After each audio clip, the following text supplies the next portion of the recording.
आता बऱ्याचदा मुलांना प्रश्न पडतो, की सर लो प्रेशर उन्हाळ्यामध्ये तयार होतं. म्हणजे उन्हाळा म्हणजे कधीच आपलं मार्च-एप्रिलच्या दरम्यानचा काळ. लो प्रेशर जर उन्हाळ्यामध्ये तयार होतंय, तर मग पाऊस जूनमध्ये का येतो आपल्याकडे?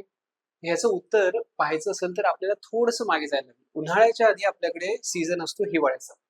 हिवाळ्यामध्ये जी वाऱ्यांची दिशा आहे, आता ह्याच्यामध्ये काय होतंय, की जेट प्रवाह जे आहेत, ते हिमालयाला आदळून त्याची एक ब्रांच हिमालयाच्या उत्तरेकडून जाते, दुसरी ब्रांच हिमालयाच्या दक्षिणेकडे म्हणजे मैदानी प्रदेशामधून जाते. जोपर्यंत जेट ब्रांच आहे किंवा जोपर्यंत जेट प्रवाह आपल्याकडे असतात, तोपर्यंत भारतीय उपखंडावरती जास्त दाबाचा पट्टा तयार झालेला असतो. मग आपल्याकडे लो प्रेशर जरी तयार झालेलं असलं, तरी ह्या जेट स्ट्रीममुळे वारे जे आहेत ते भारतीय उपखंडावरती येत नाहीत.